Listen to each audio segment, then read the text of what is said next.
भक्तों, ओम नमः शिवाय। श्री शिवाय नमस्तुभ्यं। जय श्री महाकाल।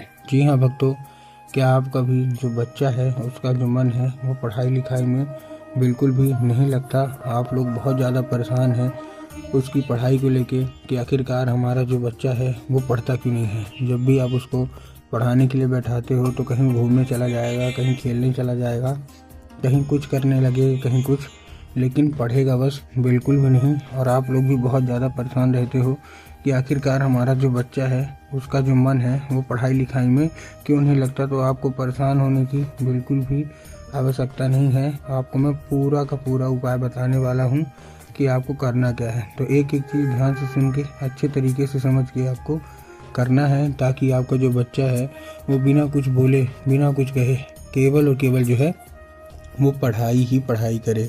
ठीक, देखिए आपको भी पता है कि पूज्य गुरुदेव की जो कथा होती है उसमें लाखों की भीड़ आती है। कैसे भीड़ आती है? लाखों की भीड़ आती है। और जब गुरुदेव की कथा में लाखों की भीड़ आती है तो वहाँ ज़्यादातर जो भक्त होते हैं वो क्या करते हैं, पत्र के द्वारा अपनी इच्छा और पत्र के द्वारा अपनी मनोकामना जो होती है वो गुरुदेव तक पहुँचाते हैं। तो अभी गुरुदेव की कथा चल रही थी, आज से 4 से 5 महीना पहले की बात है। गुरुदेव की कथा चल रही थी और गुरुदेव की कथा में लाखों की भीड़ आई। अब जब गुरुदेव की कथा में लाखों की भीड़ आई तो वहाँ ज़्यादातर जो भक्त थे उन्होंने क्या किया, पत्र के द्वारा अपनी इच्छा और पत्र के द्वारा अपनी मनोकामना जो थी वो गुरुदेव तक पहुँचाई।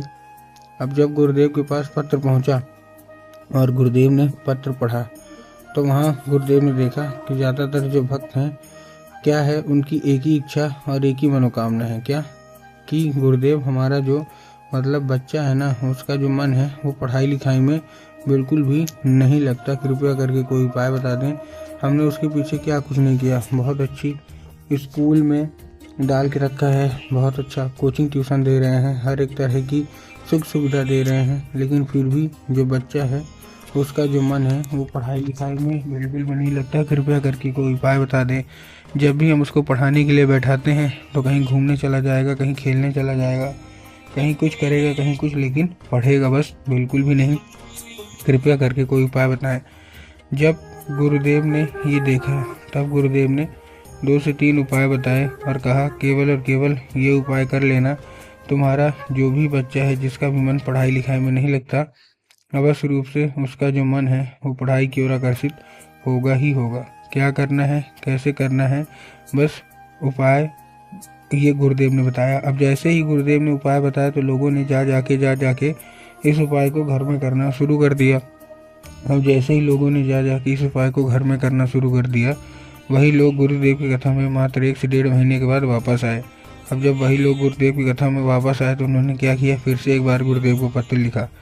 लेकिन ये वाला जो पत्र था ये गुरुदेव को धन्यवाद के रूप में पत्र था कि गुरुदेव धन्य हो आपका, आपके द्वारा बताया गया उपाय हमने कर लिया है, हमारी सारी इच्छा सारी मनोकामना जो है वो पूरी हो गई है, आपका कोटि कोटि धन्यवाद।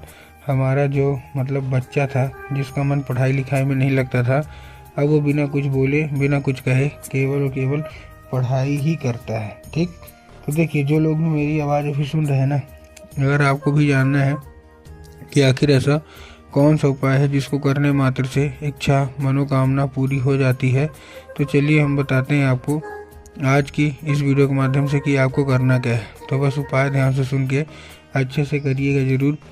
लेकिन उसके पहले चैनल पे अगर पहली बार आए हैं और आवाज़ मेरी पहली बार सुन रहे हैं तो वीडियो कर दें लाइक और चैनल को भी कर लें सब्सक्राइब, ताकि पूजनीय पंडित प्रदीप जी मिश्रा के रोज़ नए नए उपाय जो कि मैं उनकी कथा से सुनता हूँ, श्रवण करता हूँ, सबसे पहले मैं आपको प्राप्त करा सकूँ। तो देखिए जो हमारा सबसे पहला उपाय है, इस उपाय में आपको करना क्या है।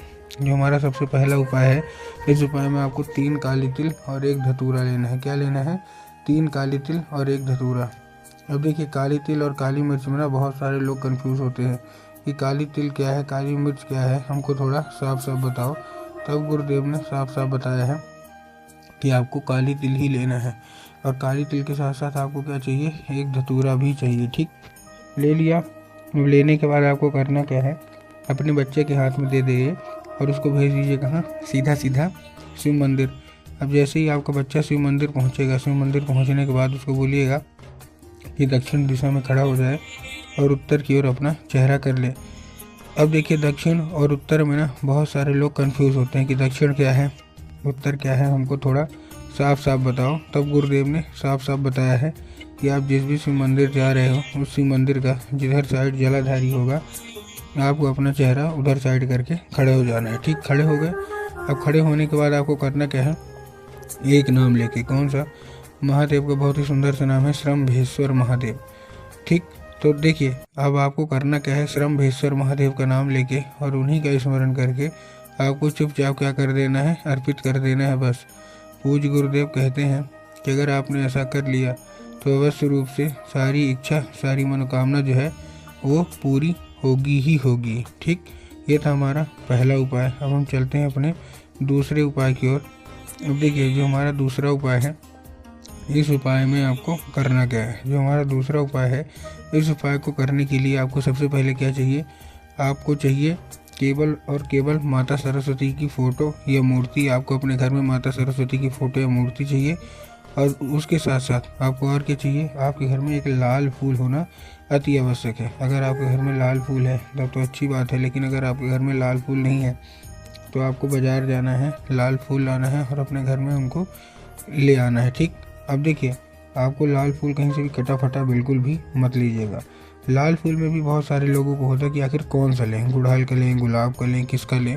तो कोशिश ये करिएगा गुड़हल का फूल लीजिएगा। बहुत सारे लोग क्या करते हैं ना, वो गुलाब का फूल ले आते हैं, जो कि उतना सही नहीं है, क्योंकि आपको भी पता है कि जितनी भी माता हैं, खासकर सरस्वती माता, संतोषी माता, इनको गुड़हल का ही फूल अति आवश्यक लगता है, जो अड़हुल जिसको बोलते हैं। ठीक, तो ले आए। अब आपको करना क्या है, शाम के वक्त में जब आपके घर में पूजा पाठ होती है तो एक लाल फूल माता सरस्वती को अर्पित करना है और माता से उसको औषधि के रूप में मांगना है कि माता कृपया करके हमको इसको औषधि के रूप में प्रदान करिए।